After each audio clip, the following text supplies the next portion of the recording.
Welcome back to another episode of the EventBuzz Podcast presented by Purplepass. I'm your host, Savannah McIntosh, and today I'll be talking to the founder and CEO of Caspian, a full-service agency that specializes in the creation, planning, and production of top-tier events, Heather Mason. Heather is in the 3% of women-owned businesses that earn over $1 million in annual revenue. She is also founder of the Surefire Conference for Teen Girl Empowerment and Mentorship. And if she isn't already doing enough, well, she recently launched CEO, an intensive networking conference for enterprising women.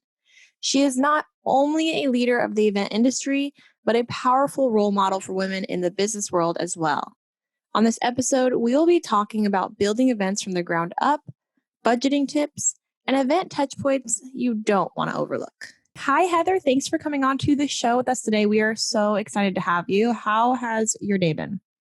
It's good. And thank you for having me. I'm excited to chat with you today. I'm in sunny Los Angeles, so I feel like I can never complain and just came off a long weekend. Life is good. Nice. Yeah. Okay, well, before we jump in, I already talked a little bit about you in the intro, but if you could tell the listeners more about Caspian and your work in the event space. Sure. So I founded Caspian Agency back in 2005. So we're 16 years old, and we were founded on two pillars. One was I really thought that the event industry was missing a methodology, a codified way of doing things. The restaurant industry, even if depending on what kind of restaurant you want to start, there's a way of doing a restaurant. Mm-hmm. And there's a way of, if you wanted to start a retail store, of looking at inventory. And if you look at the event industry, it's very fragmented in its approach. There's no methodical approach to the process, the system, rather than, the creativity you can do within those sandboxes. So I thought, well, that's weird because it seems like it's becoming a mature industry. So I created the Caspian 10 Essentials. And that is the only methodology that I know of in the event industry, which can create from strategy to audience mix all the way through to timeline. And we put the budget last. So that was the first pillar that I wanted to build the company on.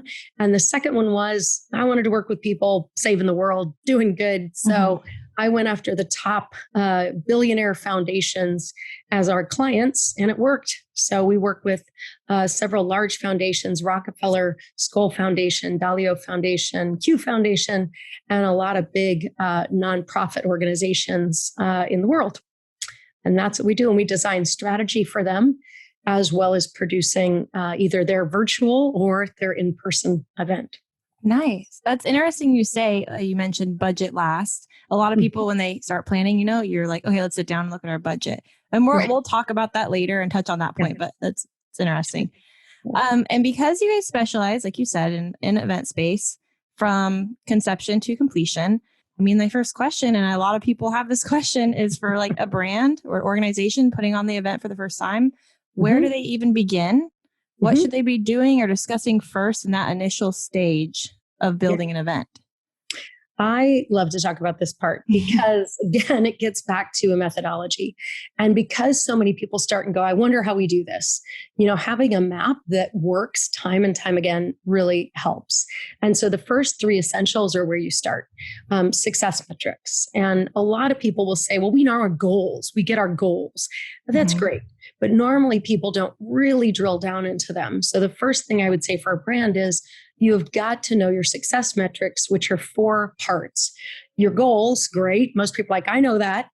The tactics to achieve those goals at and within an event or an event horizon. And then the outcomes you assume are going to result out of that. And the measurements, how are you going to measure those outcomes?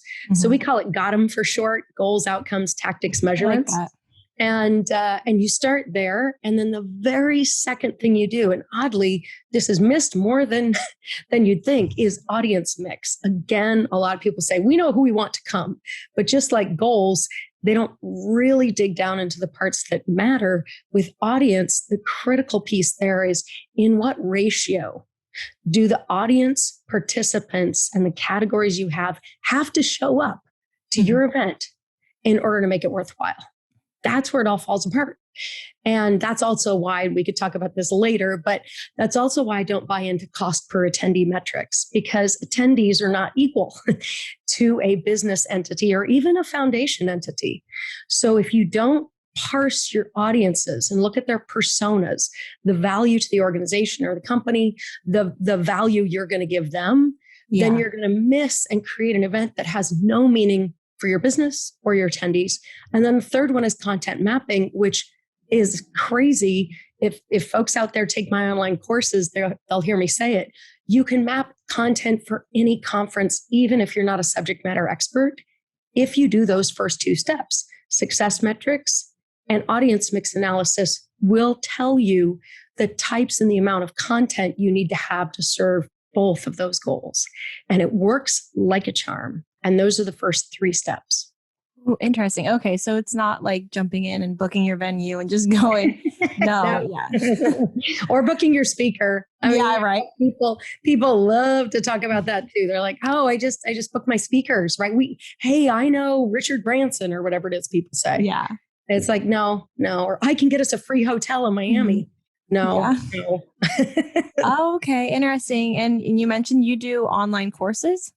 Yes. So we have the Caspian 10 Essentials, or an online course. Oh, okay. So anybody can learn these exact templated process steps. And I can absolutely money back guarantee it will fundamentally change the way you view and approach creating a conference or convening. And better yet, and this is what I've been screaming about in the wilderness for years, and finally COVID allowed me to actually be heard, is creating an event horizon. I mean, I've been talking about that forever.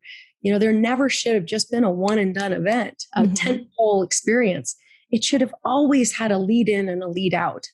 And now people get that. And so the success metrics, the whole 10 Essentials courses show you how to create that and actually make it scalable, replicable, and better yet, with more life balance. Because when I talk about roles and responsibilities, I basically set up a logic puzzle or a logic exercise that you can use on any boss or any client to get you the amount of staff you need. So no more of this running around, no more, wearing a bunch of hats. That should be a thing of the past.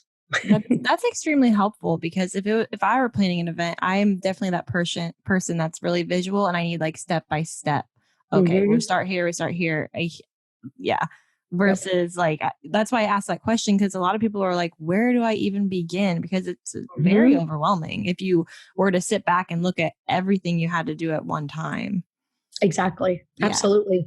And it's when you start with these really foundational building blocks, the interesting thing is everything flows out of them, because once you know your why and your purpose and your who and your what, then it's a lot easier to do all the other steps because they come from that basis. And so when people start in the middle, and that's what I've seen throughout my career, because there isn't an accepted methodology in the event industry, which that's what I'm trying desperately to get folks to adhere to. It leads people to start on step 5, and they don't know why they're so stressed out, and they don't know why their life sucks. and I can pinpoint it. I'm like, because you're starting at step 5, but you don't know that if you've never known the first 4 steps, or you're starting at step 9, or worse yet, like we're talking about the budget, step 10. Well, then, of course, you're going to have a horrific time. It's going to be inefficient.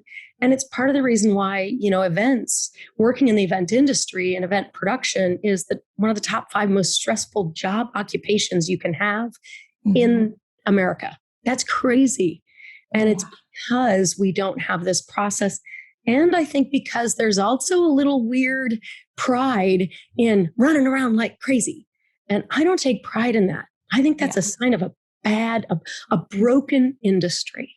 Oh, I think too, like maybe if they're not running around with their head cut off, they think they're doing something wrong, Right. That's what has to stop. The perception that this, how many times have you heard, and I'm so sick of it, I could throw up, but, we're looking like a duck and going real calm in the water, our feet are paddling, screw that. Yeah. That shouldn't be a sign of pride. What if you were just floating like an otter? What if that was okay as a value and a sign of your worth? And actually, what if that showed you had mastered your domain. Mm-hmm. And that to me is the life I would rather have, because I would rather be thinking about things and floating like an otter than doing some sort of proof of point that I'm busy, so I'm worthwhile. Mm-hmm. That's a good point. And a big struggle right off the bat, I always can think about that I hear about, and I don't know where it fits in with the steps, is finding the right time and place for your event. Yeah. Finding that, yes. That starting point. That's another thing I can see people jump right to. Oh, yes. My venue and my date. Yep. Oh, 100%. They love that part. And then we sometimes have to unwind that for them. Yeah. So that is starting, pretty much at step 5 or 6. However, I do want to put a little asterisk on that, only because I do know there are moments where, for some sort of reasons, you do have to simultaneously track a location and your first 3 steps. Is that ideal? No. Does it happen? Yes. So if you're going in that direction, what I would do is I would kind of fast track the audience mix analysis portion, because you're going to want to make sure the right people are there. Yes, you have to serve your goals, but if you don't get the right people there and you pick a date or a location that none of the key participants that you need can be there, or it's right when there's a massive event in Europe and you need them to be in New York and it's the same group of people, well, then your whole event is dead before it starts. Yeah. So if you have to simultaneously book location and date before you finish the first 3 foundational essentials, that to me is you highlight audience mix. You look at where those people are going to be, where they're going, where they might be, and you make sure you don't set up a contradictory event with that. And you also look at, okay, what is their appetite for spend? Are you booking a Ritz-Carlton or are you booking a Marriott by the airport? And what is their interest level or their proximity to a location or a region? Are they all in Chicago? Are they mostly on the West Coast? Things like that. So you do broad swaths of, all right, I got to focus on my audience first and let that take priority for a minute, lock a date. And then if you had Caspian, of course, we negotiate very flexible terms with a hotel if you know that you haven't locked your content, and you book every single possible space you can, if you can, so that you can slowly cut that down as you create the sculpture of your event. Gotcha. So. Okay. So your venue is basically based off of your predicted demographics or your audience. So you want to make sure that you fully or almost fully understand who will be attending before you book your venue. Correct? Yes, 100%. And your content plays into that too. I mean, if you have to have content where you have everyone in the room and you book a place that can only fit 40 and you have 400, that's a problem too. So the content, or if you said, we have to have an outdoor networking games night that we have every year, that's going to play into it. But truly, like I said, if you had to pick one and you were feet to fire, then audience mix demographic is going to be your best bet to approach it with that in mind. That makes sense. Okay. No, this is great. I can already visualize your steps that you're talking about because even myself, I'm that person where I would jump in. I need steps, but I would automatically, without helping it, I would think of my venue, my date first. You know what I mean? Because you're I have to get that done before even considering my audience, but it should be reversed. Exactly. And most people do. I mean, that's a very natural instinct. And, the other thing we've done before is if we're able to hold off a client from feeling that outside pressure for the venue and the date, if the date has to be picked because they are under, again, there's lots of reasons why that might be a necessity, then what we do is we try to do a pretty vague save the date without a location. If you have to have a region, we'll do that. Join us. We're going to have West Coast, April, blah, blah, blah, blah. So you're just getting something. Yeah, you're getting something on people's calendar, or you just say save the date, location to be announced later. And the other part we find is there's a lot of ways to buy time and still let your audience know something is going to happen. And you could use that time to also say, we want to do, you could even be broad, an event in April next year for 3 days. respond to register your interest. So you're already getting a temperature check on who wants to come, and let us know out of these 5 areas where you'd want us to place it, or write in a location that you would love if we took this event. I mean, so many people miss out on the possibilities for marketing that you can use when you're starting the communication flow, which that is another step, internal and external communication plans. When you're looking at your communication plans, that is also an opportunity for crowdsourced and focus group information and feedback from attendees. You don't have to choose everything. You don't have to write all the content. You don't have to find all the speakers. A lot of times your participants can do that for you. So let them. That is a good idea. I really like that. And what do you think about like hybrid events? So if they can't come, you stream it. I love hybrid events more than life. I am so excited about hybrid events. I could talk to you, I will not, but I could talk to you about hybrid events all day long. Because to me, now, if you look at audience mix, and again, this is our second step, for the longest time, it's been, 2-dimensional. You could do a grid, which we would for our clients, and we would outline the ratios of these different types of categories of people. And we're looking at how many percentages we want and all of this.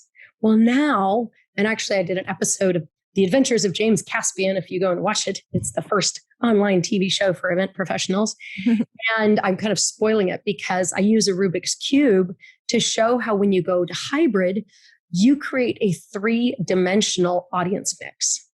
Because now that same audience mix that you had extends into virtual only. You're going to have people who attend virtual only. So you've got a whole nother audience mix there. Who are they? That's fascinating. And even on site at your event, let them go back to their room. I like to go back to my room. I love it. But would I like to listen to what's happening in the main session? Of course I would. Am I being a bad person? Do you have to trap me and pull me back with a hook and offer me M&Ms? No, I have work to do. Like, it's okay. Let me go back to my room, or let me go to the pool and watch it on my iPad. So now I'm hybrid, but I'm still on site at your event. So you've got these hybrid people, you've got virtual, and maybe you say, hey, you know what? You can't come to Chicago. We have a bunch of people coming together in Colorado, and that's a pod, and they're going to watch the streaming session. And when we go to breaks, we, meet with your pod and discuss. So now I'm having this whole other experience with my local group, let's say in Colorado, and yet you guys have the big event in Chicago, and you've got virtual, and you've got people at the pool in Chicago. I mean, this is breaking open the dried, hard ground that we have been living in with conferences forever. And there are springs bubbling up all over when it comes to hybrid. And I am drinking deeply. I am so excited. I can tell you're really excited about it. I love that. Yes, honestly, I think even especially after COVID, now flexibility is one of the biggest things for people. Yes, exactly. Yeah. And I think again, where I contradict, and I'm one of these people that pushes against expected norms, like this is always a better value than this. And I'm like, really? And so the norm I'm pushing against is it always better that somebody has to be at your event in person? You have to make them. They have to be in the room. No, I'm going to push against that and say, is it better if you meet your audience where they are? And you've been missing this broad swath of people that maybe had to be home with kids or couldn't travel because their travel allowance was used up, or they broke a leg and they don't want to get on a plane. All these groups of people don't have to be begged and pushed, and they didn't come because we had to offer more M&Ms. No, we have a chance to meet people where they are, how they want to attend, and nobody's going to convince me that people don't want to be in person, especially after the year of COVID. Most of the people, and again, this is barring, where their comfort level is with COVID. So I'm going to put that on a shelf for a minute because that's real and that's appropriate. But for people who are willing to travel and they want to travel. The only reason I'm finding people are now staying home is because of just, life circumstances or budget circumstances. But I don't think you have to pull people by the nose to attend in person. And I think we can put that fear to rest. Yeah. And just make a great event. And if people want to do it virtual, embrace that and help them. Yes. That's what I say. Yeah, I definitely agree. People would love to attend in person if they can, but then schedules get in the way, family gets in the way, travel. And if you're giving them that second option to still be there, but just not present, I mean, why not? It was interesting in the beginning when I first started talking to people. I was talking to very traditional promoters that were super hesitant. Like they really did not want to do the virtual thing for COVID at all. Like they were really against it. And then obviously they came to a point where it's like, okay, we have to do this or we're losing money. They did it. And now to this day, they're like, yeah, we're doing hybrid now because it's so amazing. We reach so many different people. And I'm like, yeah. Yeah, exactly. Exactly. I think we didn't realize what we were losing. And we had the opposite loss aversion. Yeah. And I read a lot of socioeconomic books, and I love those concepts because, it just shows us how the human brain is a complete muddled, pile of goo, as much as we think it's gorgeous and computeristic. And one of the problems with it is we have this thing called loss aversion, where whatever we have, no matter how, substandard it is, we don't want to let go of it because loss is a bigger deal in our little squishy brains than gain. We cannot get past that, no matter what. And so if we have an old beat up blue Honda, we'll keep it, even if we might have a chance for a Lamborghini, but we don't know. And so I feel like the same thing happened during COVID. Live events, we have to keep live events, and hybrid is going to threaten it. And I'm threatened, and I'm clinging tightly to my little live event. And it's like, let it go, let it go. Because the looser we hold on to that as a concept, and the more we gravitate towards the idea of what I think the Lamborghini is, which is hybrid inclusivity, multidimensional events, creative ways of involving people in all sorts of different pathways, the more we're going to see that actually our previous event life and schedule and calendar was limiting. It wasn't expansive. It was a tired old Honda. And now we're in the Lamborghini seat. And I think that'll feel like that more and more. Yeah, I get that. I totally understand like the fear. I felt it when I was talking to them in the beginning, the fear of, losing that live event. You're still going to have it. But I mean, now you're expanding, like you said, and you're reaching more people and letting more people enjoy it. So, exactly. And you're getting. The other thing is people get so comfortable. And I always say, like, you need to make yourself feel a little bit uncomfortable in order to evolve and grow. Like you have to get out of that comfort zone or else it's going to stay the same. Exactly. And I don't know. I mean, I think there were a lot of people who worked in events that were happy with the status quo. I wasn't. I was one of those people. I was like, there's got to be more. And where's the event horizon? And why are we just doing these one-hit wonders and done? Why aren't we building our audience beforehand? Why aren't we following on with activities? And I'm interested in community and networks from the purpose of save the world, people. And now to see that happening is so gratifying. I love it. Yeah. So, yeah. And okay, so now we can finally get to budgeting. And like you mentioned, actually, you just mentioned this, obviously, but I read it too. You said the phrase was budget backwards, I believe is what you said. Yeah. We put the budget last. And that's what you said. So can you tell people why you put the budget last? Because everyone always thinks let's budget first. Right. Exactly. I mean, it's, there's a couple different analogies I could use. But the one I usually stick with is I had knee surgery, sadly. Gal took up my knee in soccer a couple of years ago. And it's a little like if I had gone to the knee surgeon and said, hey, this is how much money I have, but at the same time, I need you to fix my knee, do a perfect knee surgery, get me physical therapy, and do all of this. And it wouldn't have been congruent because the goals that I would have had, and I'm setting the budget with this person who I do not know their expertise, and I'm just telling them. And I probably wouldn't have had a fixed knee. Instead, I went to them and said, this is my problem. What should I do about it? You're the surgeon. Tell me what would fix or address my problem. And that is the seat we need to be in as event producers. So a client comes to us or a boss or anybody else, they have a business objective and a need. And that is what is described in the success metrics. So tell me, in a sense, your problem. What are you trying to do? And then who do you want to do this with? Well, this is what I want to do. And then the content. What do you want to tell them? I want to do all this.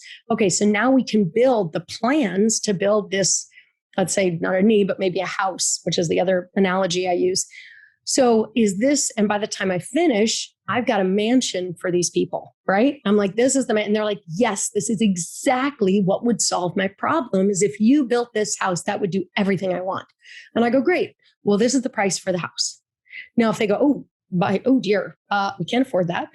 Well, now I, as their event producer, can say, well, let's take the marble countertops away, or let's take this other thing away, or now we can kind of reduce it. The problem with starting with budget first is you're always building towards a shack. Well, this is all we have. So we're going to build something that is accomplishing whatever kind of unknown goals we have. And we're always going to feel let down because it's probably not going to achieve all the goals. A better way to do it is to say, what are all the goals? And actually, if we did have unlimited funding, is there a way to accomplish all of these goals? Yes, there is. So you have to paint that picture. Otherwise, what's the point? The business objective or the business exercise is moot. You're building to some sort of small thing.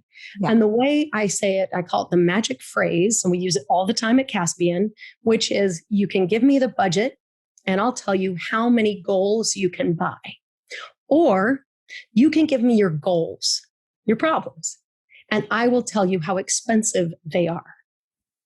You can tell me what's wrong with your knee and I will tell you what it will take to fix it and give you the best knee on the planet Earth, which is actually what you want.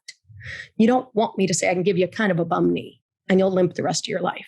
But I did it and I did it under budget. Aren't you happy? No. Your whole point was you wanted the fixed knee. The whole point is you wanted the mansion. So you have to show your client and your boss the mansion is possible. Then you reduce the mansion as the budget needs to fall into line if that's the case. But if you build it correctly, or if you're able to build it well, you might be able to build something so great that you could actually get the budget for it, or you could actually get it sponsored.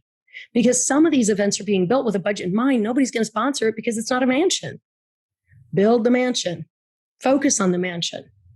You can always reduce the mansion, but what you can't do is have a bigger vision for a shack.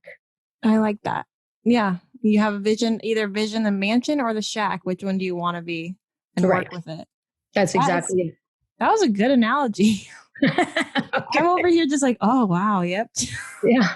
And nobody wants it. I mean, the other one I use sometimes too, that my dad used to say, which I think is great, is if you start with the budget first, you might end up with a half a canoe. Oh, that's cute. Yeah. And as we all know, half a canoe is no canoe at all. So if you start with the budget first, that might be where you end up. You want to show them you can build the canoe, you can build the ultimate answer, and then you price it. Okay.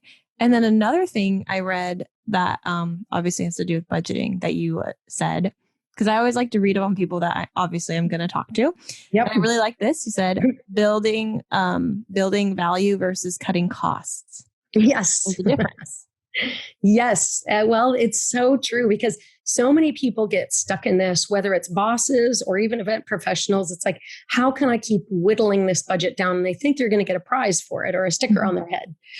The problem is you might end up with something that has no value at all. So what I always say is I'm amazed at how new of a concept sometimes this is to people, because I have yet to run into anybody who has actually already done this exercise without me asking. And the question is, what is the value to your business or organization of this event? In dollars, what's the value? Nobody can answer that. Not the budget. That's what it costs. What's the value?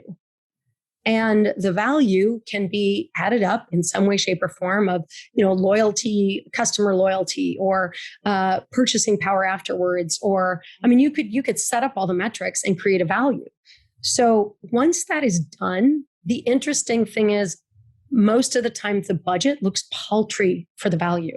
And if you're in business, which we all are because we are spending money and getting money and all of that is business, then if you look at value, it should be a multiplier of a budget. Most events are pulling in, 1,000x value.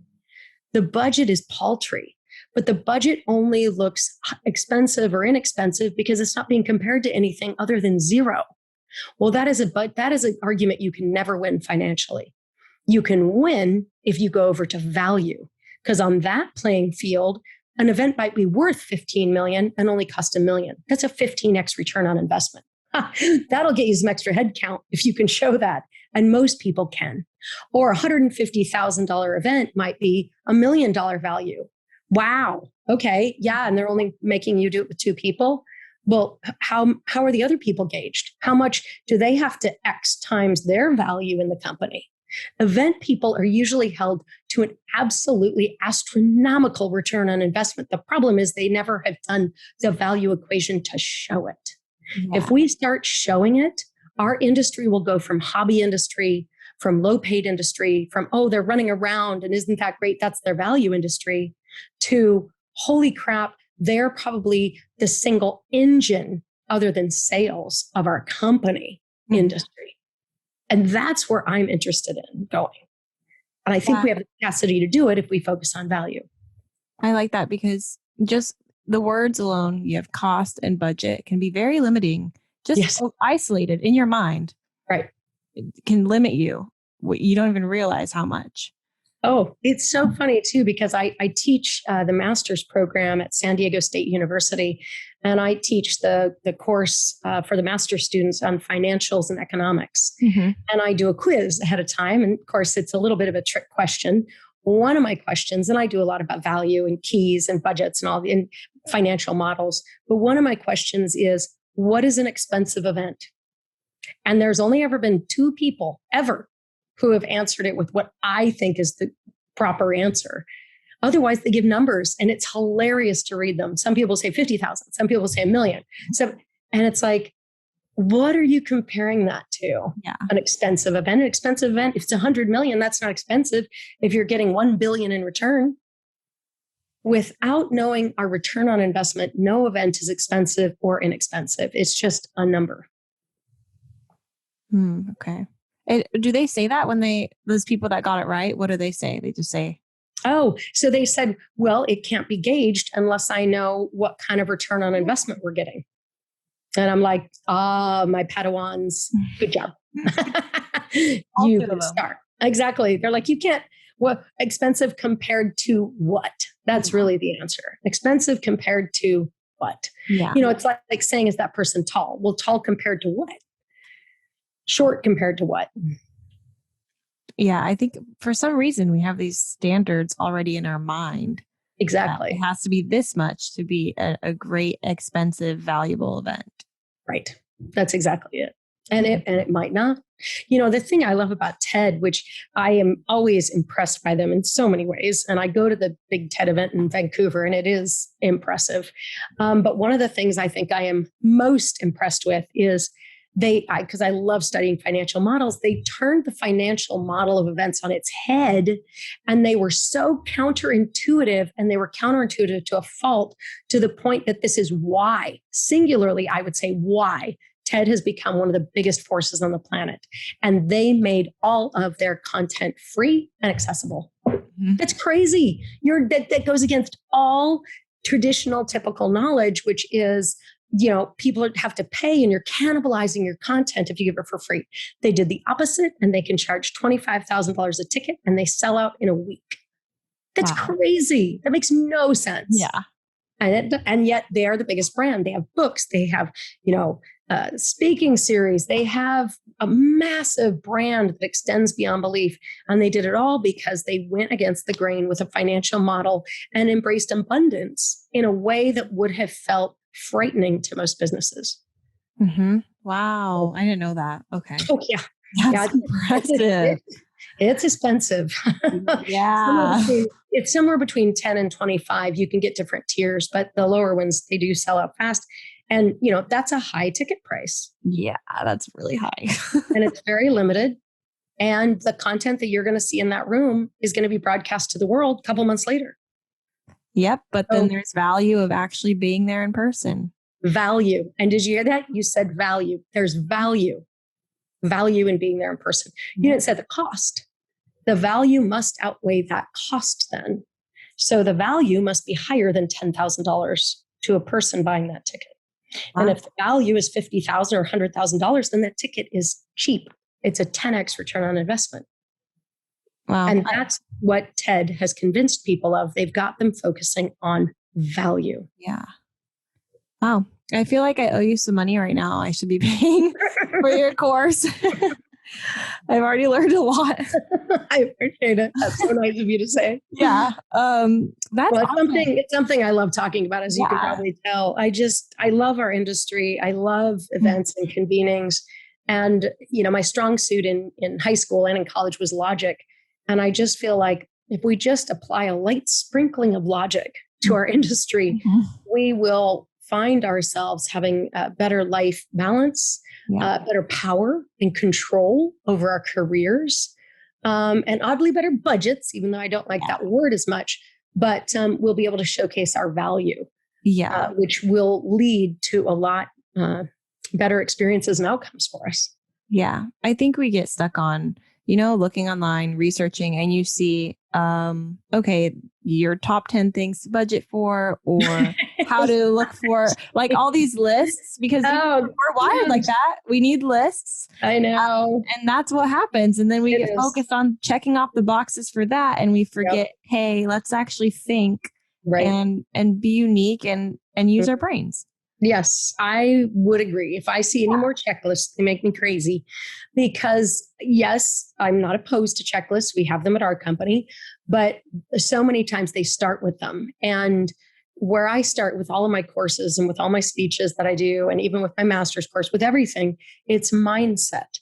As soon as your mindset is in the right place, and I do think it needs to shift and settle in, everything is easier. Everything's easier. It's like if your mindset is going down this direction of, speed, busy, activity, list as a starting point, that is the duck thing model, which I rebel against. It's busy, it's doing all this stuff. And if you change the mindset, this whole other opportunity opens up where it can be more contemplative, more strategic, more thoughtful. It's a different way of looking at this industry. And I think our time in the sun has come. Yeah. And honestly, we could probably do a whole other podcast on mindset being like the key to life. Yes. Like happiness. You know what I mean? That is true. It's true. I talk about abundance all the time with my staff because I think it's so easy to get sucked into, again, loss. And comes from all the books. I have loss aversion, scarcity. All these things are baked into us from an evolutionary perspective. And until we name them and say them, we operate subconsciously with them as rules running our lives. And we have to extricate ourselves from those. I mean, they're very helpful. When we were around the fire and, taking our clubs out in the woods and trying to get a saber-toothed tiger, but scarcity and loss aversion are not helpful in the work world. They aren't. They're actually very unhelpful. So we talk about that a lot. Yep. Well, yeah, we can keep going on it, but I don't want to rob you of your time and money because I feel like I should be paying for it now. But to all our listeners, I will go ahead and link to your website as well as to your courses. So people, if they're interested, can go ahead and check that out and enroll, because honestly, if I was in their shoes, it seems like it'd be very helpful. I've already learned so much from our short time together. And I'm that person, unfortunately, that I need a list or I need it spelled out in front of me because I'm very visual, which a lot of planners are. So yeah, thank you for all your tips and advice. And again, I'll have all this linked in show notes for everyone that wants to check it out and learn more about what you guys do and possibly join your course.